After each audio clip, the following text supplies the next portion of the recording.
Why does the New Testament contain some books, but not others?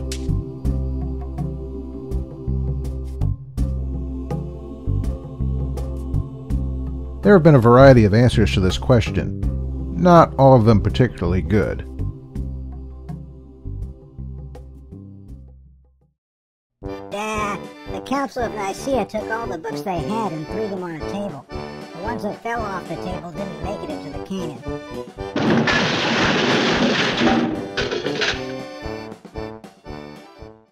The Canon was decided by a bunch of evil Paul-loving jerks inspired by Satan. Satan! Satan!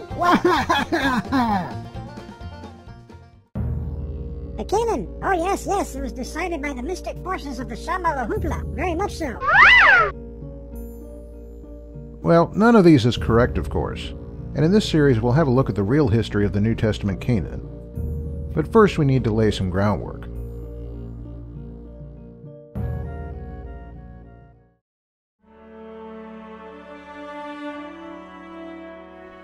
Christianity didn't invent the idea of a canon, or a normative collection of sacred books. The Church had the Jewish Old Testament as a model, and even well before the Old Testament was firmly decided, a normative collection of sacred books was a concept known from Egyptian and Mesopotamian society. But why would a group want or need a canon? It may be helpful to draw an analogy to a secular canon, namely the founding and legal documents that form the canon of the United States of America. What might be included in an American canon? Certainly documents like the Declaration of Independence and the Bill of Rights with all its amendments, and so also perhaps the codified laws of our nation and the records of our judiciary and executive branches. Also arguably, our American canon would contain exemplary histories of the nation, which give personal examples of how the American ideal is to be expressed. But how would we decide what would enter into the canon of America? Let's illustrate the answer with a series of concentric circles.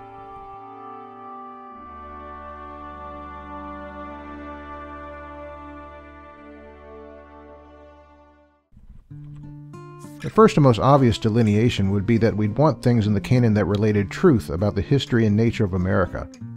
So obviously, an American canon would not include laws that are not laws of our nation. It would also not be desirable to include false or apocryphal material if it is presented as though it were true.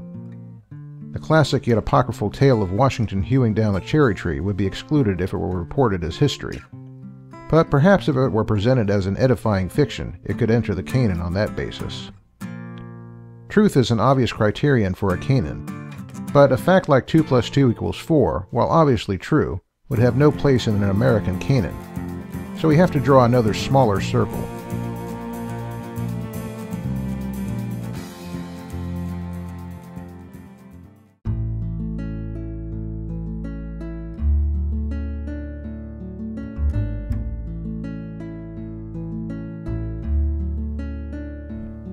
That second circle would be a criterion of relevance. Our American canon is a canon for America. It would obviously make no sense to include documents from the French Revolution or a history of Japan. Now here we might have some discussion or dispute for the first time when it comes to defining the criteria. Some might wish to argue that the English Magna Carta of 1215, which was reportedly an inspiration for the authors of the Declaration of Independence, ought to be in the American canon, even though it is a native English document. Some might also argue that other works that inspired the American founders, such as The Spirit of Laws by Montesquieu, ought to be included, or perhaps an explicative work like the Federalist Papers. Others may say that such documents belong at best in a Deuterocanon, not on the order of something like the Declaration of Independence, but in a separate, less prominent and authoritative collection.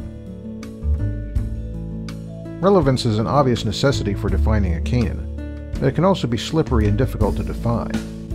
To that extent, critics often overplay discussions and differences between canonical lists in various parts of Christendom. The problem is not with Christendom itself, but the problem in the main is that relevance is a difficult criterion to define and apply. Certain things are easy to exclude, but others are not. But we'll get to that more when we discuss specific examples.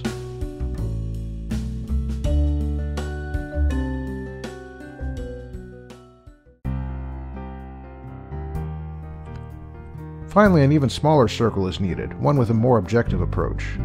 What is in a canon must have been produced by an authoritative witness. Clearly, in every field, whether medicine or electrical engineering or history, there are some whose views hold more weight than others. And there are always objective ways to separate the wheat from the chaff, such as who holds credentials in the field, and how close are they to the subject matter. Our American canon would have works in it by America's founders, such as Jefferson and Washington, and perhaps works by high government officials. For the New Testament church, there was an obvious way to draw an objective line in the sand in terms of authority. Canonicity must be limited to documents authored by those who are either eyewitnesses to the ministry and life of Jesus, such as Peter and Matthew, or to those who worked under the authority of such eyewitnesses, such as Mark, or to those specially called by Jesus, like Paul and James, and those who worked under them, such as Luke.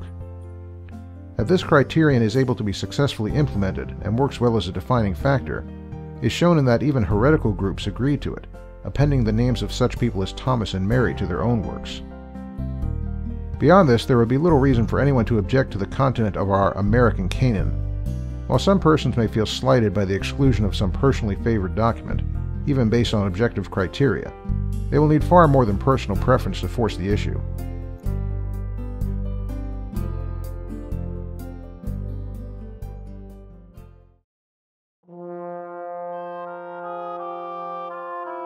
A canon is a collection that is in many ways a convenience, a way to offer adherents a collection of the most important and relevant truths they will need in order to serve the larger body of persons of which they are a part. Our American canon would include whatever a person needs to function as a loyal and useful American citizen. Anything that serves only narrow and local interests probably doesn't deserve a place. As we proceed, we'll see that the process of composing the New Testament canon did indeed operate under these criteria, or forms thereof. While it is of course impossible to please everyone, especially every postmodern individualist one, it will become clear that it is the burden of the critic and dissenter to make a case for inclusion or exclusion of any book of the New Testament.